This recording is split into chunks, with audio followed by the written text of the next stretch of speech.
In late 1990, Mark Calloway would debut in Survival series as The Undertaker. We all know how the story goes, so I'm just going to say that this man had an assignment and he completed it.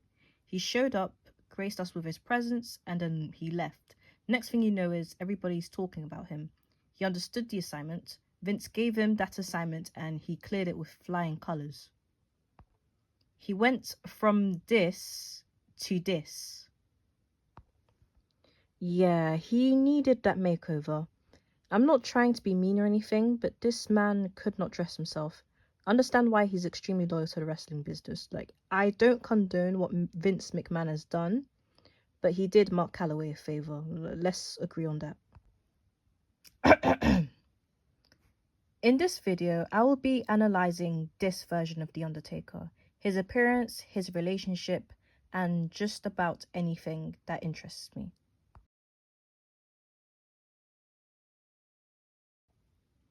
It's late 1990, right? The 90s has yet to become the 90s we recognize, and the 80s was like a second ago. Undertaker has that classic old school look to him. I think it's the sideburns, but it reminds me of like the Victorian era. On the other hand, he also has that cartoon henchman kind of vibe with a splash of early monster horror. He has these dark circles under his eyes and a very pale face. This is to enhance the whole zombified state thing. He usually has a vacant expression or a very mean looking one. Even when the makeup department forgets to apply makeup on him, he still looks incredibly intimidating. What interests me the most is his hair. What we see here is a mullet, an 80s mullet, which makes it all long, wavy and fluffy looking. In my opinion, that's a really cute detail. Calloway is naturally ginger, so it's a startling contrast against all the black he's wearing. It was definitely unintentional, but it further enhances the mysticism of the character. Now, a lot of people don't know this, but ginger hair is historically associated with the supernatural. They've been believed to be vampires, werewolves, witches, and, all kinds of supernatural things. This hair color is usually given to characters who signify some kind of force of nature, and, well, the Undertaker is a force of nature. He's the token magical character. Calloway will then go on to dye his hair, leading the Undertaker to appear more brunette. And whilst his hair retained its curls, there was a moistness to it that made it look gelled or something. This style would give him a swamp creature kind of look.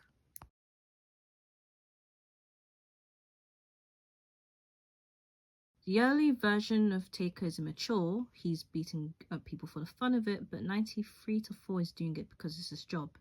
Let's just say that the fluffy haired version is a child stuck in a man's body, and the longer haired version is a brooding teenager. Separation aside, Mortician Taker is quiet and observant. However, he's very violent and prone to anger. He's usually the one following orders, but will do things that go against his master. This gives me the impression that he's very capable of being his own agent, but whoever summoned him needs to maintain some kind of control. He's very cooperative, as he's shown to be able to work with anyone. This includes past enemies such as Randy Savage and Ultimate Warrior. He always stares into cameras menacingly. That means he's camera shy. He's shown to be somewhat protective, but that's only reserved for people he's working for. One thing that stands out to me is how petty he is. Sir, you've won the match. You don't need to do all this extra stuff.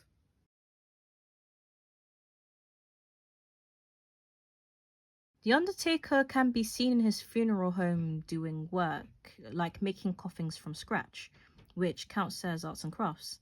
He's also, like he enjoys giving monologues on the mic, so he's into poetry. He was definitely a theatre kid. I mean, you can be a theatre kid and play basketball.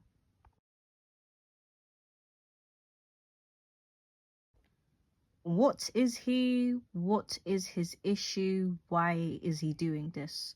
Why would an undead person get into wrestling? Apparently, according to this Tumblr user I spoke to, there's a comic that dives into his lore.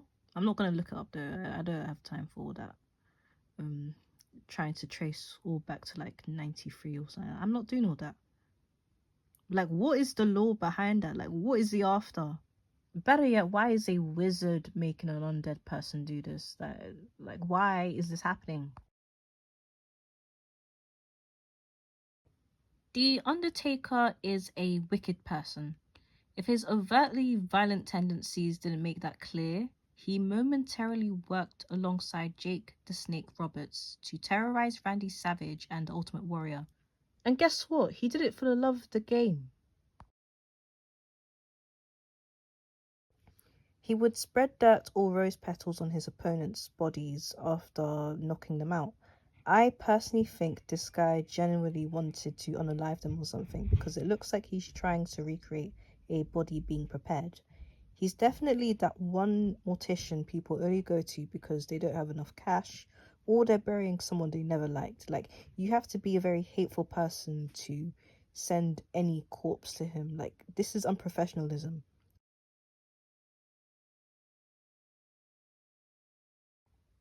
Imagine you're about to give a mortician an interview, a zombified mortician, and he pulls out some measuring tapes and starts taping your size.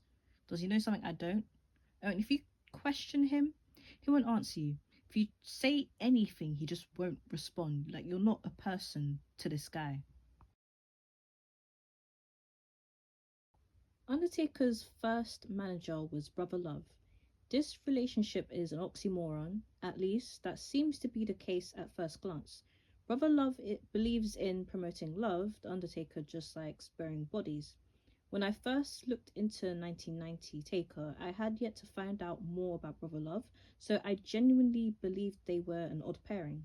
That is until I found out that Brother Love is a problem starter and a televangelist.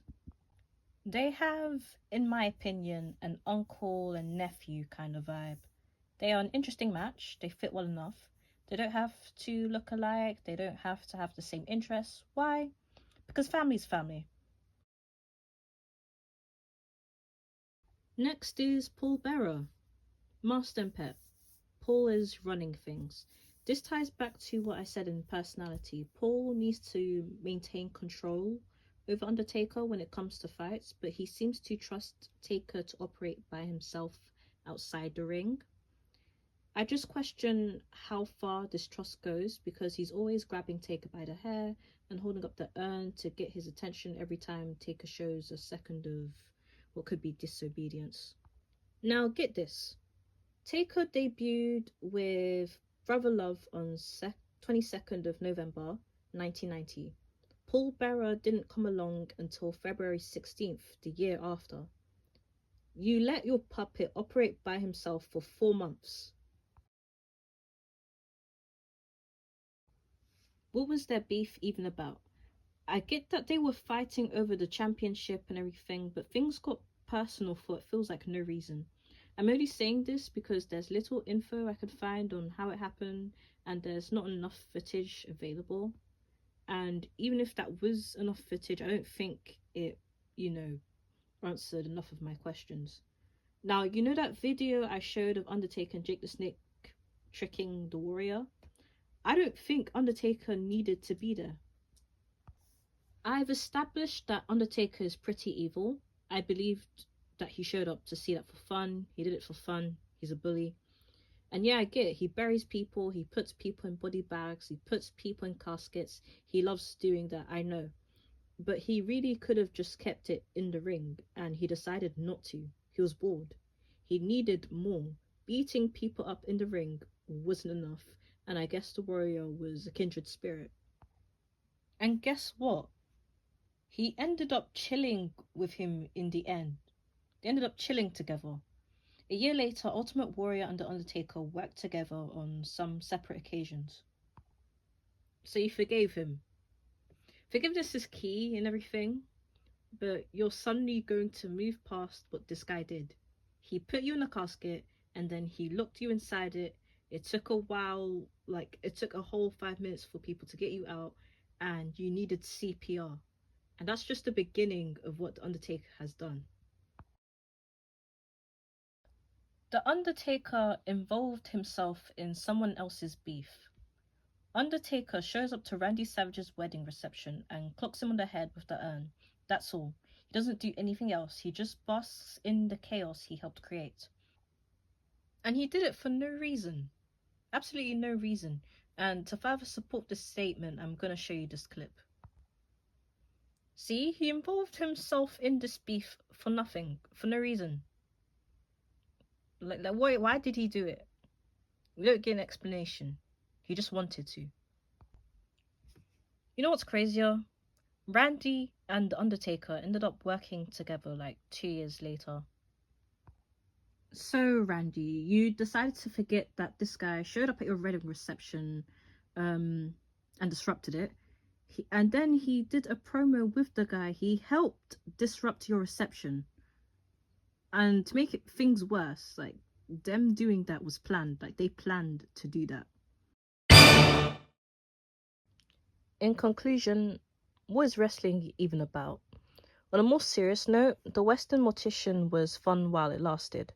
This version of The Undertaker was a product of its time, even going as far as to evolve with its audience, in the sense that he lost his fluffy hair to kind of fit that kind of grungy look that was, starting to come around. But I don't think that was more of a thing until the mid-90s. So this is a bit iffy. But anyways, an evolution must be constant if you want to stay relevant, so Calloway had to say goodbye to this old-fashioned looking character for a newer, sleeker version. So here's some last second bit of info. So originally this video was going to have like some clips in it, but because of like copyright and stuff, I had to take those out. So the only context I can give you is, some links in the description and what I'm about to tell you. So Undertaker and Jake the Snake are working together, right? They were seen together in the changing rooms, like around the dressing rooms, like they had like a little meeting thing, like they were talking to each other or something like that. And for whatever reason, they just decided to attack Randy Savage. Now, Jake the Snake and Randy Savage had like some kind of beef going on, but The Undertaker had nothing against Randy Savage. Like, he just decided to jump in just because, as I've said like multiple times already. And the reason why I firmly believe this is because later on, the Undertaker and Paul Bearer go on to have like a little interview, and the interviewer asks them like, "Oh, why'd you like attack Elizabeth and Randy Savage at their wedding?" And Paul Bearer answers the question, but he doesn't answer the question, if you get what I mean.